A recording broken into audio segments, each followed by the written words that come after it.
어제 바울과 바나바가 이제 선교의 한 팀에서 두 팀으로 나누어지게 됐다, 그런 말씀을 이제 보았는데, 그래서 이제부터는 이제 사도행전에 남은 이 16장으로부터는 주로 사도 바울을 중심으로 하고 있는 선교의 여정이 이 성경 가운데 기록이 되어 있고, 바나바는 뭐 그러면 놀고 있었을까? 그러지는 않았을 것 같아요. 왜냐하면 마가 요한을 데리고 방향을 좀 달리하고 그렇게 선교를 떠났다니까, 바나바도 지금 무언가 어디 가서 복음을 전하고 있었겠지만, 성경은 누가가 기록한 것인데, 누가는 이제 바울의 그런 늘 같이 있었던 그 동행자로 우리가 알고 있으니까, 그러니까 이제 바울 중심으로 그렇게 이 사도행전을 썼지 않았을까 봅니다. 자, 그래서 바울이 이제 바나바와 나뉘어지고 이제는 원톱이 됐겠죠. 지난번에도 물론 바울 중심으로 1차 선교 여행이 됐지만, 그래도 바나바가 있으니까 음으로 양으로 얼마나 그래도 힘이 됐겠습니까? 그런데 이제는 바울 혼자가 딱 중심이 되고, 그리고는 이제 바울을 돕는 이들이 또 생겨지게 되는데, 오늘 그 중에 중요한 한 사람이 등장을 합니다. 우리가 잘 알고 있는 디모데라고 하는, 여기 제자라고도 표현을 했고, 또 어찌 보면 동역자이기도 하고요, 또 어떤 때는 인간적으로는 믿음의 아들, 내 아들, 뭐 바울이 결혼한 사람이 아니니까, 자녀가 있는 게 아니니까, 그러니까 젊은 선교에 동행하고 있었던, 또 그리고 믿음의 영향을 많이 받았던 이 디모데가, 아마 바울의 이제 그 중요한 돕는 조력자들이 여러 사람 있지 않습니까? 많은 사람들이 있었지만 그 중에 디모데를 빼고 얘기할 수 없으리만큼, 뭐 바울과 실라 이렇게 얘기해서 실라도 있고 누가도 있고 디도라는 사람도 있고 여기 디모데도 있고, 또 뭐 어디 가면 브리스길라 아굴라라고 하는 부부도 있고 많죠. 뭐 많이 있는데 그 중에도 이 디모데라고 하는 아주 바울의 사역의 선교에 있어서 중요한 공동의 사역자처럼 되어 있는 이 디모데라는 사람이 등장하게 됩니다. 그래서 이제 디모데를 데리고 다니는 것 같은데, 이 디모데에 대한 설명을 합니다. 디모데라고 하는 제자가 바울에게 있었는데, 등장을 했는데, 이 디모데가 뭐 우리로 말하면 지금 유대인, 정통 유대인도 아니고 그렇다고 완전한 이방인도 아닌 유대인과 이방인의 부모 사이에서 태어난 그런 피가 섞였다, 우리가 보통 그렇게 얘기하는데, 그런 오늘 말하면 다문화 가정처럼 그렇게 그 가정에서 태어난, 그러니까 어떻게 보면 유대인이고 어찌 보면 헬라 사람이고 이렇게 되어 있는 디모데라는 젊은이가 있었다. 어머니가 유대 여자이고 아버지가 헬라 사람이었다. 그런데 이 디모데가 형제들에게 칭찬을 받았다. 형제들에게 칭찬을 받았다. 뭐 가족에게 칭찬받았다는 얘기겠습니까? 여기 형제는 주 안에서 형제된, 다시 말해서 교회의 믿음의 공동체의 사람들에게, 교회의 성도들에게 칭찬받고, 젊은 사람이지만 참 괜찮아, 그래 정말 훌륭한 젊은이다, 믿음이 좋은 청년이야, 믿음이 좋은 사람이야, 이렇게 칭찬을 받았다. 교회는 여러 가지 일들도 해야 되고 뭐 많은 것 해야 되지만, 교회가 하고 있는 일들이 결국은 사람을 위한 거 아니겠습니까? 복음을 전해서 구원을 하는 것도 사람을 위하는 일이고, 선행을 베풀어서 뭘 하는 것도 사람을 위한 일이고, 또 무엇을 위해서 좋은 역할을 하려고 하는 것도 사람을 위하는 일. 가장 좋은 것은 그래서 구원을 얻는 데까지 가면 제일 좋지만, 그렇지 않더라도 그렇게 함으로 그들의 어려운 문제가 풀어지고 힘이 되어주고 외로움을 우리가 해결해 줄 수 있고, 어떤 형태로든지 간에 사람을 위하는 거, 사람을 위하는 게 교회가 하는 중요한 일. 그래서 하나님 사랑하고 사람을 사랑해라, 그렇게 요약할 수 있는 거 아니겠습니까? 그렇게 해서 어떤 어려움에 있는 사람을 도와주어서 죽을 사람 살려주고 힘든 사람을 용기를 주고 이러는 것과 더불어 그러는 일 중에 하나가 무엇인가? 교회는 사람을 길러내는 것 아니겠습니까? 구원하고 죽을 사람 살리는 것도 살리지만 맨날 죽은 사람만 돌아가서 살려주는 게 아니라 인물들을 만들어내고 인재들을 길러내는, 그래서 학교도 그렇게 길러내고 가정에서도 사실 사람을 기르는 것 아닙니까? 애를 기른다, 그냥 밥 먹이고 육체만 커지는 게 아니라 그게 어른스럽게 사람답게 사람 구실할 수 있게, 그리고 더 잘 기르면 저만 살고 가족만 살리는 게 아니라 나라와 사회도 살리고 역사 속에서 어떤 역할을 하는 인물을 길러내는 것 아닙니까? 교회의 중요한 사명 중에 하나, 죽을 사람을 건져내는 것과 더불어 구원시키는 것과 더불어 인물을 길러내는, 사람을 길러내는 그 교회가 좋은 교회인데, 오늘 우리 한국 교회도 나름대로는 사람을 기른다고 하는데 사람을 잘 기르는 것 같지만 그렇게 막 인물을 길러내는데 예전만 못하지 않나. 분명히 교회 안에 배운 사람들이 많고 자기 스스로가 경험한 게 많고 가진 게 전에 비해서 많은데 예전의 교회에 비해서 우리가 사람을 과연 얼마나 인물 길러내고 있을까? 종교적인 신앙적인 사람만이 아니라 세상적으로 사회적으로 국가적으로, 그래 그 사람 크리스천이야, 그 사람이 교인이더라고, 그래 역시 그 사람들은 좀 그래, 이런 이미지에서 얼마나 많이 퇴색을 했습니까? 전에는 인물이 어디서 나왔습니까? 엊그제 우리가 3.1절을 지켰지만 3.1절에 많은 인물들이, 그 많은 인물들이 추적해서 따지고 보면 교회와 연관을 지은 사람들이 얼마나 많았습니까? 목사, 장로들이 얼마나 많았고, 꼭 그렇지 않더라도 교회에서 또는 선교사들을 통해서, 미션 스쿨을 통해서, 그리고 교회 안에서 많은 사람들이 태극기 들고 그냥 나가서 혼자 만세 부른 정도가 아니라 인물들이었단 말이죠. 인물. 제가 3.1절 날인가 이 채널을 돌리다가 보니까 어느 방송에서 이제 3.1절 그 영화들을 하잖아요. 근데 어떤 영화를 하더라고. 그래서 보니까 유관순에 대한 이야기입니다. 뭐 제가 다 보지는 못하고 중간 어떤 부분에서 이제 이렇게 보기 시작한 것 같은데, 좀 보니까 이제 유관순의 그 민족적인 애국심 이런 것들은 고취했는데, 그 뭐 영화 감독이 누군지는 잘 모르겠지만 유관순이 그렇게 했던 그 동기 중에 중요한 것은 무엇인가? 그가 가졌던 신앙, 믿음이 토대가 된 거 아닙니까? 이화여전에서 거기서 공부하며 선교사의 영향을 받고 믿음으로 그렇게 하고. 그런데 제가 어떻게 이렇게 보니까 색깔을, 그 감독의 색깔을 많이 넣더라고요. 그러면서 유관순이 무슨 이야기를 하는데, 자기 오빠하고 이야기하는데 내 관심은 사람이야, 신이 아니야, 이런 얘기를 내봤더라고요. 그러니까 항거하고 독립운동하고 그래 애국주의자, 민족주의자로 묘사를 하면서도 그 바탕을 나는 사람이야, 나는 신이 아니거든, 난 신에 대해서 별로 관심이 없다는 식으로 이야기하는데, 사실 신에 대한 관심이 없었으면 그 의지가 나왔을까요? 그 애국심이 그냥 천안에 살았으니까 천안 거기서 그냥 고향에서 배웠을까요?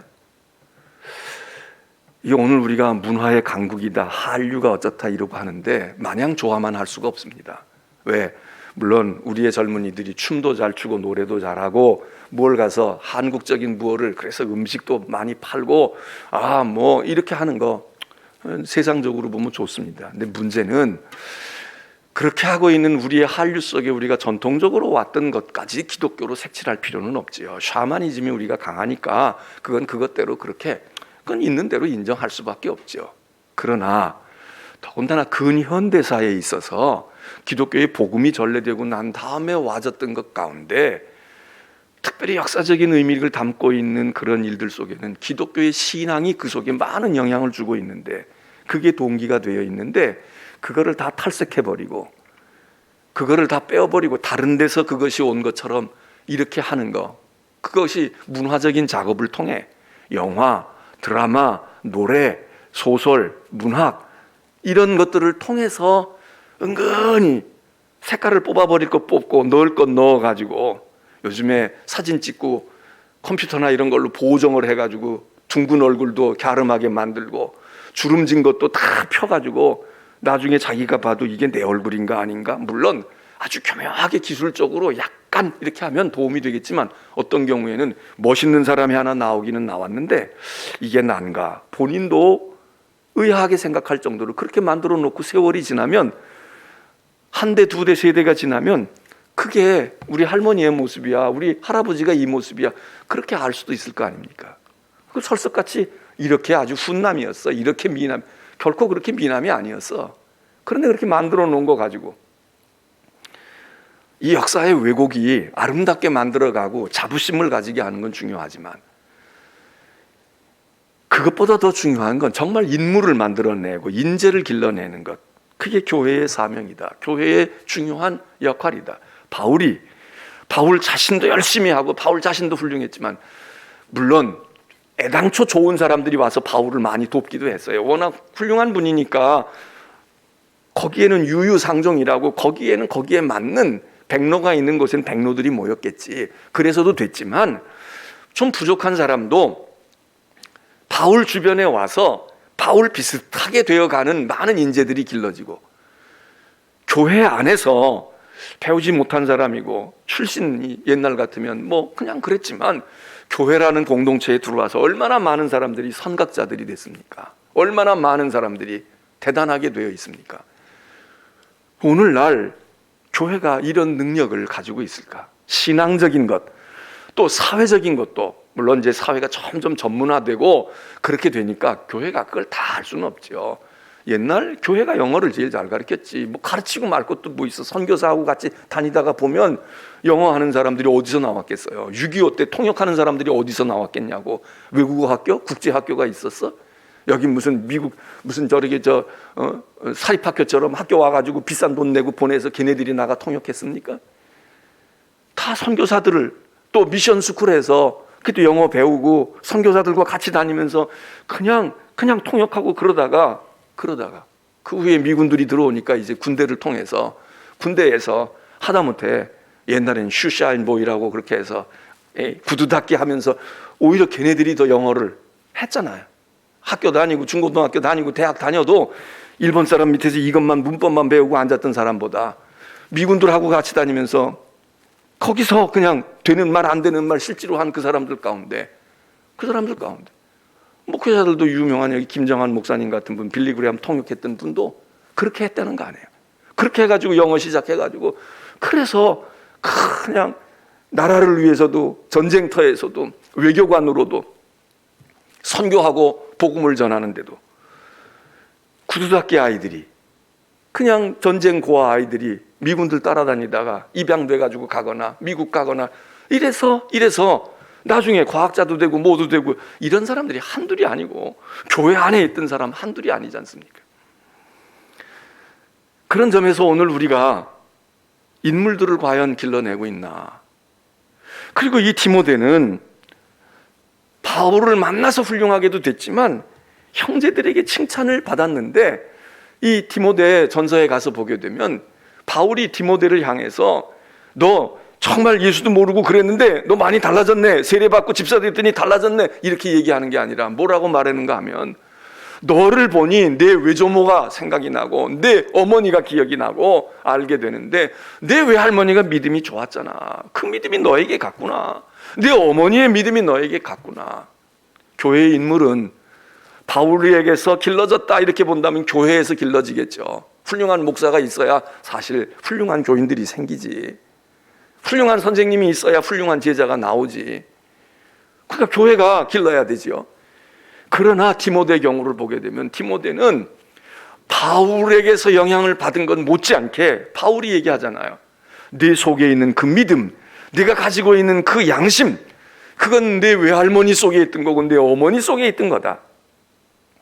여러분, 가정이 인물을 길러가는 것이고, 세상적인 인물만이 아니라 교회의 신앙의 인물도 어디서 나옵니까? 가정에서 나옵니다. 무슨 어린이 주일이나 어버이 주일 때 그런 때만 얘기될 것이 아니라 디모데가 가장 대표적인 사람입니다. 그 바울이 인정을 하지 않습니까? 너 참 기도 열심히 했구나, 너 금식 기도해서 됐구나, 이 얘기보다 너를 볼 적마다 내 할머니 생각이 나고, 너를 볼 때 내 어머니 생각이 나는데 내 엄마 손이 컸어, 내 할머니 참 싹싹했어, 그 얘기입니까? 믿음이 있었다. 내 외조모 속에, 내 어머니 속에 믿음이 있고 착한 양심이 있었는데 그게 너에게서 그대로 갔구나. 우리의 무엇이 우리의 자녀들에게 흘러갈까요? 육체적으로 DNA는 흘러가지, 내 혈액이 어떤 형태로 돼서 내 남편 것과 어떻게 돼가지고 혈액형이 연관이 되어져서 흘러갈 거야. 내 세포, 내가 가지고 있는 어떤 약한 부분들이 DNA를 통해서 가서 가족병이, 가족력이 있어서 혈압이 높은 내 체질이면 내 아이도 혈압이 높을 수 있는 가능성이, 그거 그냥 흘러가. 그런데 그렇게 흘러가는 건 못지않게 흘러갈 수 있는 것들이 있는데 성격도 흘러갈 것이고, 그 중에 우리의 믿음과 주님을 사랑하는 영적인 것도 흘러간다, 그 얘기죠. 그래서 교회는 이게 믿음의 사람들이 길러지고 양육되고, 교회뿐 아니라 가정과 나를 통해서 대개 보면 부모가 교회를 안 나와도 교회 나올 수 있고, 부모가 열심히 없어도, 부모는 새벽에 못 나와도 청년과 그 젊은이들이 나올 수 있어. 부모는 직분도 있고 신앙생활 오래 했는데도 아이고 별로. 그런데 그 청년이 말이죠, 그 학생이 엄마 아버지보다 나아, 이러는 경우도 있습니다. 그게 불가능한 건 아니야. 그런데 대개 보면 위로부터 영향을 받아. 역시 엄마 아버지가 믿음이 좋으면 자녀도, 물론 돌연변이들도 있어요. 요즘에는 오히려 그게 역작용을 잘못해서 역작용을 해가지고, 난 싫어, 난 교회 다니도 엄마처럼은 안 다니고 난 아빠처럼은 안 할 거야. 목사집 애들도 그러니까 그러는 경우도 있어. 그러나 그래도 대부분 보면, 확률로 보면 부모가 믿음이 별로인데 자식이 믿음이 좋아지는 것보다는 부모가 믿음이 괜찮아야, 그 가정이 신앙의 가정이 있어야 그 아이들이, 그 손자 손녀들이 믿음으로 제대로 서가지. 예외적인 것 아닌 걸 가지고 자꾸 우리가 그렇다고 그렇게 할 필요는 없잖아요. 대개 그래, 그러면 그거를 우리가 따르고 그 중에 돌연변이가 생기는 거, 그건 어떻게 하겠어요? 여러분, 믿음의 인물은 교회가 책임져야 할 뿐만 아니라 가정이 책임져야 하는 것, 여기 디모데를 보면 압니다.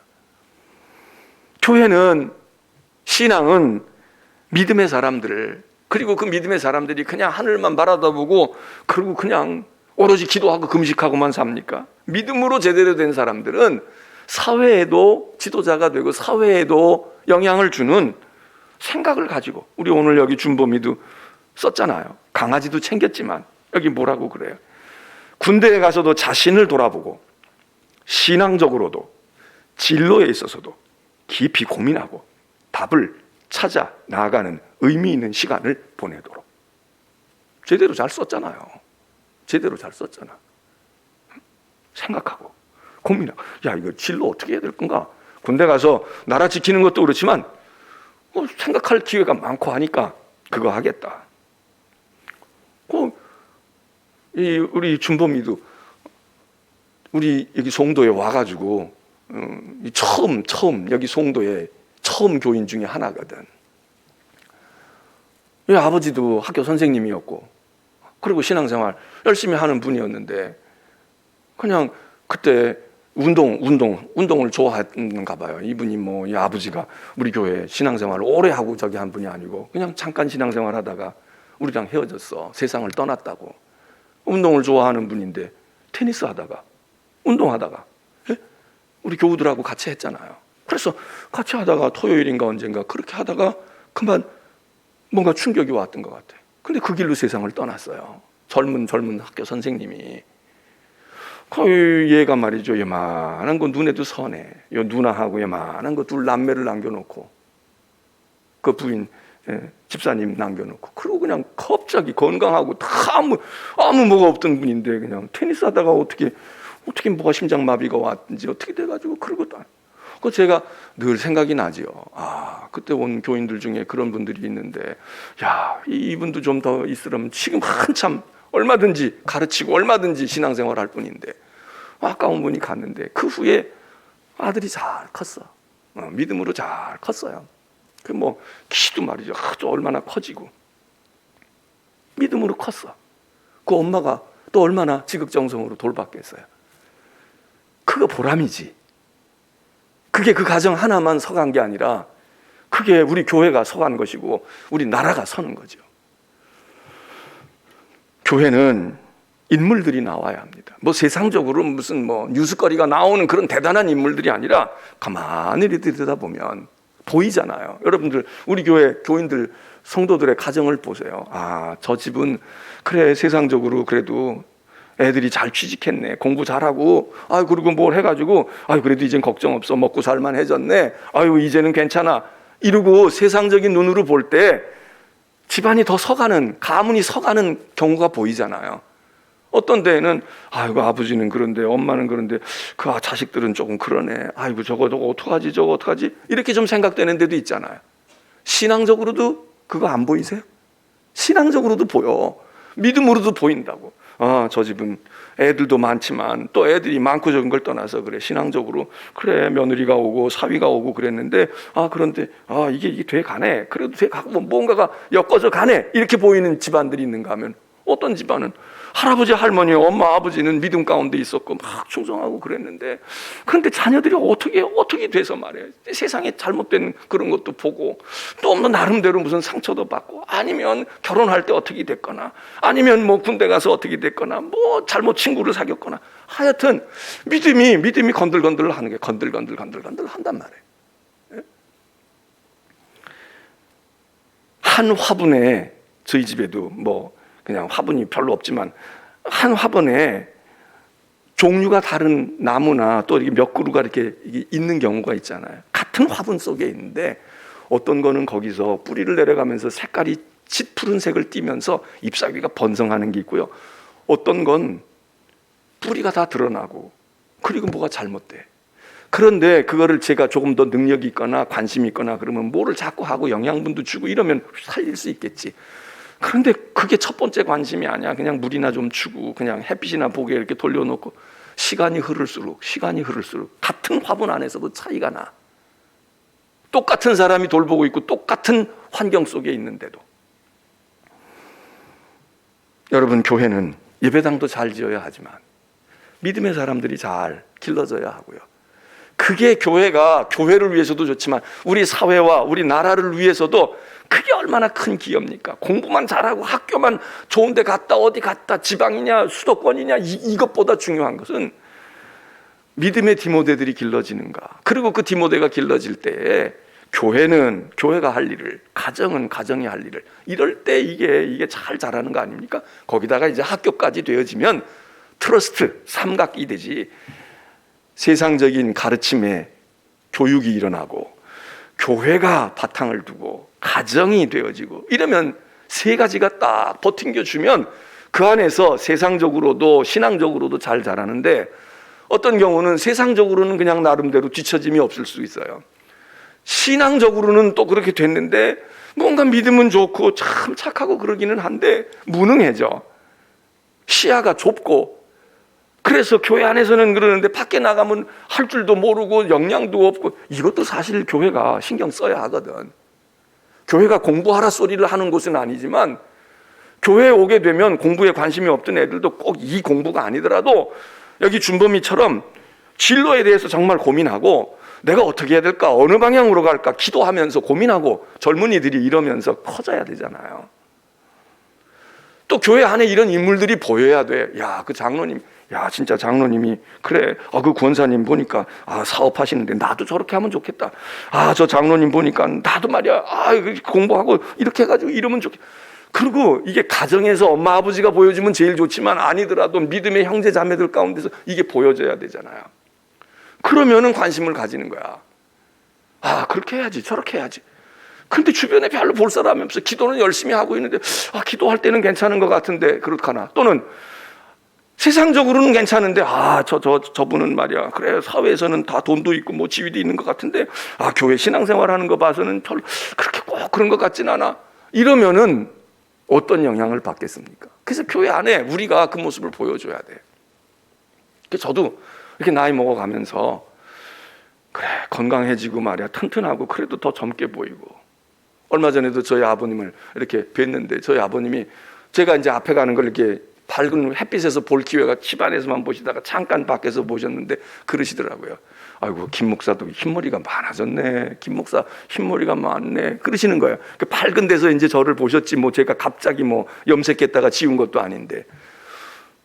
그러면 아버지, 제가 지금 나이가 얼마입니까? 아이고, 뭐 양호하죠. 이 정도 양호하죠. 제가 그랬어요. 여러분, 믿음 안에서, 신앙 안에서 사람들을 길러가고 그럴 때, 나이 먹고 늙어가면서, 아이고, 70세 가까운데 한 50살밖에 안 보여요. 이것도 괜찮지요. 아이고, 그래도 머리가 아직 검네. 이 소리 들으면 좋지만, 머리가 희다. 그건 뭐 때가 돼서 휘어지는 건데, 그 염려나 걱정은 젊어 보이지 않는 게 걱정이 아니라, 나이가 들어 보이고 나이가 있어 보이는데, 그런데 야, 저렇게 늙어가도 괜찮겠다. 저렇게 돼도 괜찮겠다. 그래, 나이가 7, 80이 돼도 괜찮네. 이런 모습이 겉으로든지 속으로든지 보여지면 괜찮지 않을까요? 야, 나도 나이 먹는 게 꼭, 나이 먹어도 멋있어. 나이 먹어도 괜찮은 거야. 그래, 젊은 사람처럼 막 이러지는 않지만 무언가 중후함이 있고, 무언가 무게감이 있고, 무언가 그 속에는 정말 곰삭은 것처럼 그런 게 있고, 말은 예전 같지 않고 어눌해도. 저도 제 인척되는 어떤 분이 그러시더라고요. 저 누님뻘 되는 분이, 김 목사 옛날에 젊을 때 설교할 때보다 지금 힘이 없는 것 같아. 그래서 뭐 사실 제가 막 소리 지르고 한 건 아니지만 제가 무슨 얘기인지 알아듣죠. 충분히 그럴 수 있겠다. 누님, 근데 뭐 어떡하겠어. 내가 나이가 이렇게 돼 있는데. 중요한 건 그것도 그래야 되지만, 제가 30대 40대처럼 그렇지 않더라도 거기 무언가가 더 깊이가 있고, 무엇가 있느냐 없느냐, 이게 중요하지. 그것도 없어서 힘만 빠지고 그것도 없고 그렇다 그러면 초라해 보이잖아요. 초췌하잖아. 늙어가는 게 문제가 아니라 낡아 보이면 문제지. 늙어가는 것 같은데 그 속에 무언가가 오래 묵어있는 무언가가 있어. 품위가 있어. 기품이 있어. 그러면 어때요? 젊은 사람 피부하고 우리가 어떻게 경쟁을 하겠어? 그런데 그 주름진 얼굴 속에서, 뭔지 모르는 게 인생에 뭐가 있어? 저분들은 뭐가 있다고. 인물을 길러내면 인물들이 있어야 되는데, 우리가 사실 그걸 보여줘야 된다 이거죠. 기도하는 모습, 기도의 내용, 삶의 모습, 교회 섬기는 모습, 그 속에서 보여주면 되는데 우리가 잘 못 보여주잖아. 연세 들어가시는 분들, 나 이렇게 자꾸 늙어가서 어쩌냐. 그거 초조한 것보다는 거기에 걸맞는 무엇이 있으면 돼요.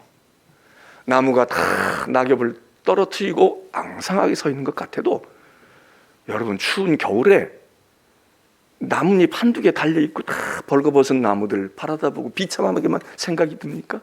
그렇지 않아요. 봄에 저기서 또 싹이 나와. 또 이 폭풍 한설을 견디고 서기 위해서 낙엽을 다 떨군 거야. 그냥 죽은 게 아니잖아요. 왜? 겨울을 견디어내려면 그거 다 떨고 버려야 돼. 그래야 봄에 싹이 나오지. 봄에 싹을 내려고 낙엽을 떨어뜨린다면 그 나무를 바라다 볼 때 죽었구나 이렇게 보는 건 철딱선이 없는 거지. 저 나무가 나무잎을 떨어뜨린 것은 봄을 준비하기 위함이야. 봄에 싱싱하게 나올 거야. 꽃을 필 거야. 이걸 내다보고 이런 철학이 있는 사람은 그 나무를 보고 봄에 여름에 무성했던 잎사귀만 보고 좋아하는, 그건 자기 인생이 그렇다는 얘기고. 그러니까 우리가 낙엽을 떨구는 게 문제가 아니라, 이걸 떨구고 났을 때 낙엽이 지고 있는 순간 열매가 맺히고 있잖아요. 그것과 그것을 바꾸는 거 아니야? 잎사귀만 무성해봐. 거기다가 진액을 다 쏟느라고 열매가 안 생겨. 그런데 가지를 쳐주고 어느 시점에서는 잎사귀로 가는 것보다 열매로 가는 자양분들이 많아지게 될 때 거기서 아름다운 결실들을 얻잖아요. 그리고 그나마도 다 떨고, 그리고 동면해. 그러고 나면 봄이 오잖아요. 그렇게 우리는 인생을 거듭하다가 세상에서 끝내고 부활의 날이 있고, 그거 아니겠습니까? 오늘 이 아침에 우리 자녀들 한번 돌아보고, 우리 믿음의 젊은 세대들을 돌아보고, 이 사순절 새벽기도회 때도 그래요. 그래도 오늘 뭐 어쩐지 저쩐지도 연세 드신 분들은 그래도 몇 분이라도 나오시잖아. 근데 이게 젊은 속회로 가고 젊은 세대로 가면 더 어려운 거야. 더 어려운 거야. 더 어려워. 육체적으로는 더 건강하고 더 활동력이 있고 기민성이 있지만 영적으로는 젊은 사람이 꼭 젊은 게 아니에요. 이게 더 야단인 거야. 이게 더 걱정인 거야. 오늘 나이가 들어가는 분들 멋있습니다. 제가 보면 멋있어요. 우리 교회도 보면 이렇게 염색을 다 이렇게 하셔가지고 막 검은 머리로 하셨다가 요 근래에 이 코로나도 있고 이러니까 뭐 미장원 가기도 그러니까 아마 염색을 덜 하시나 봐. 흰 머리를 드러내시는 분들이 있어. 근데 제가 볼 때는 더 멋있는 분들이 있어요. 아이고 이렇게 흰머리가 많으셨구나 이렇게 깨달을 수도 있지만 그게 어울리고 그게 멋있는 거야. 그렇지, 맞아. 저 권사님, 저 집사님들 그래, 그게 품이야. 그게 품이라고. 왜? 거기 인생의 연륜, 믿음의 연륜 그게 있잖아. 그렇지. 뭐가 좀 얼굴에 주름지는 게 뭐예요? 어때요? 어? 그게 다 훈장인데, 그게 다 연륜인데, 거기에 믿음에 다 곡절이 있는데, 인생에 거기 무언가가 다 서려 있는데, 인재가 넘쳐나는 여러분의 가정과 우리 교회, 우리 나라, 그 산실이 교회와 우리의 가정, 여러분의 믿음의 품이 되기를 바랍니다. 기도하겠습니다.